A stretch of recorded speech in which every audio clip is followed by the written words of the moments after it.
Hey guys, what's going on? Zan Barksdale from Catching 101. Wanted to share a quick tip with you tonight about pitch calling. On social media over the past couple of days, I've asked for some ideas, and by far the most requested topic are people want tips and info about how to call pitches better. So that's what I'm going to do exactly in this video.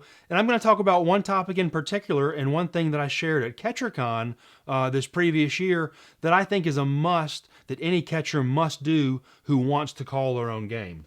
Now, generally with younger guys, when we talk about calling pitches and how do we become better, a lot of time the topic, they seem to think that, what should I throw in a 2-2 count? What should I throw in this situation? And it's not as black and white as that. You know, calling pitches, there's definitely some science to it, but there's also an art to it as well, and you have to understand your pitcher. Anytime you hear someone speak about calling pitches, one of the most important topics they'll bring up is you have to pitch to your pitcher's strengths. What that means is we need to pitch to our pitcher's strengths, what he does well, as opposed to worrying completely about the opposing hitter. Yes, there's a time and place for worrying about the hitter's strengths and weaknesses as well, but if you don't know those, we're going to pitch to the pitcher's strengths. So I have a mental exercise that I want to share with you, and I'd like for you to complete over this time period while we're not playing baseball. I don't think there's anybody in the country right now that is playing games, so you have plenty of time to go through this mental exercise every night, at least for a few minutes. And what I'm going to do is I'm going to share my computer screen with you, and I'm going to share something that I call the pitcher's black book. And what I consider a pitcher's black book, it's basically a biography of every pitcher on our staff. So if I'm a high school catcher, I'm going to write one of these out for every pitcher on my team. If I'm a college catcher,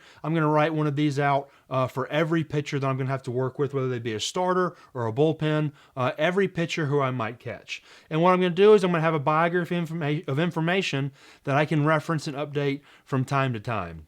So I'll go ahead and fill out an example one for you and kind of show what I would do. Now, what you're seeing on the screen right now, this is not set in stone. You do not have to have these exact categories. It doesn't have to be in this exact order. This is just a thought exercise to hopefully get you to think outside the box and think a little bit differently and hopefully become more aware of what our pitchers are good at and where we can improve. So for this one, we'll start with the pitcher's name. And for this example, I'm just going to use one of my good friends, Lance Wheeler. He's a pitcher many of you probably follow on social media. He invented the core velocity belt, so we'll start with Lance.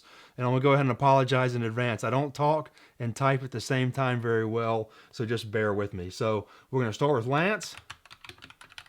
Lance Wheeler is going to be our pitcher. He is going to be a right-handed pitcher.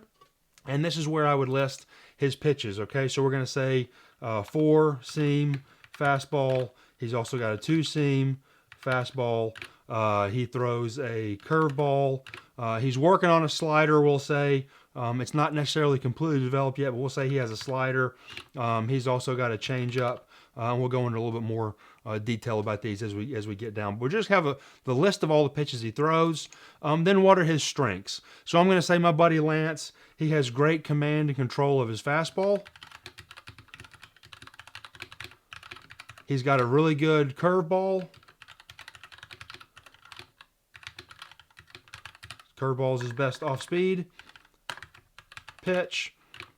And he's working on his other things. But we'll say those are his strengths for now. And again, right now I'm being very generic. Hopefully you put a lot of thought into this and spend a good amount of time on each pitcher on your team. What are his weaknesses? We'll say while he has a good curveball, that's his best pitch. Sometimes it gets away from him. Maybe he bounces it too much. Lots of curveballs in the dirt, especially with runners on base. Occasionally, he does have good command of his fastball, but when he's in one of those funks, he'll get behind a lot of hitters. Okay, and then another weakness, he needs to develop another off-speed pitch. Okay, his favorite pitch, now like a lot of pitchers, their favorite pitch and their best pitch isn't always exactly the same.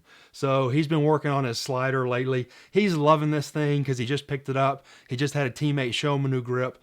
It's not necessarily there yet, but he loves it and he wants to go to it all the time. So his favorite pitch is his slider. Okay. Now, what's his best pitch? I'm going to say his best, his fastball is his best pitch, but his best off-speed pitch is going to be his curveball. Okay. His strikeout pitch to a right-handed hitter. Okay, now Lance, and again, this is different. It's not the exact same. It doesn't mean that every time we're in a strikeout situation, he has to throw this pitch. This is just to give me a reference and give me a black book about each pitcher. So when Lance likes to strike out a right-handed pitcher, he really loves to hammer the four-seam fast or the two-seam fastball inside. That's his favorite pitch to strike out right-handed hitters. Left-handed hitters, he really loves to hammer him with that great curveball he's got, trying to get him to swing over the top of it. Low in the zone or in the dirt, okay? What are his mechanical cues? This is another thing where it's important as a catcher. We're going to spend a lot of time in the bullpen. What is the pitching coach working with him on? Is he a guy who, and again, I'm just making this up. This is completely fictional. Maybe he's a guy who has trouble staying over the backside. Maybe he rotates too early. Maybe he doesn't firmly plant his front foot. Maybe his eyes start to wander. What are the mechanical cues with him that work? Okay, so let's say the coach is telling him, and again, I know this is generic, so that's not the exact purpose of this, is to think about it, but we're going to say his mechanical cues are stay over backside and rotate later. Okay, I don't know. That's whatever he's working on. Each pitcher is going to have different mechanical cues that they're working on. Okay, what motivates him? What type of pitcher is he? Is he a guy who needs to get a kick in the rear if he's having a tough game? Or is he a guy that you got to put your arm around, you got to hug him, and you got to throw him some love? Okay, so my buddy Lance, he's a tough guy. He gets motivated. He can definitely take the hard loving and takes critique. So what motivates him, we'll say, wants to get a scholarship, can take tough love. Okay. Now, these are just a few things we've been over. I could spend an hour writing out one of these pitcher's black book or entries into my pitcher's black book or the biography, whatever you want to call it. The example today, the purpose of this video is not so that you take these exact categories and you fill it in exactly like this. It's so that you start to hopefully think a little bit differently, think outside the box about how your pitchers perform best. When do they struggle? Does one guy seem to pitch better out of the bullpen than he does as a starter? If so, write that down. If a guy just broke up with his girlfriend and maybe he's mentally maybe he's usually steady Eddie, but right now he's kind of frazzled because he's got a lot going on in his personal life. Maybe his parents are going through a divorce. I have no idea. Again, this is completely different for every single person, but I think if you really want to learn how to call pitches, you have to know the pitchers on your staff. And I would start with putting something on paper or on a written document, whether it be a notebook or a Word document on your computer like I've shown you here. But I would really encourage you to do this, especially right now. Each pitcher's entry, hopefully it takes you between 15 and 30 minutes. Hopefully you spend that much time on it, thinking about it in that much detail, going over what the pitcher's been working on in the bullpen with the coach, what we're saying, what motivates him, what doesn't motivate him, what do I need to do personally to make him the best pitcher that he can possibly be. So again, this tip is going to be about calling pitches, but it's not necessarily as generic as, hey, we always want to start it and get ahead with the fastball, okay?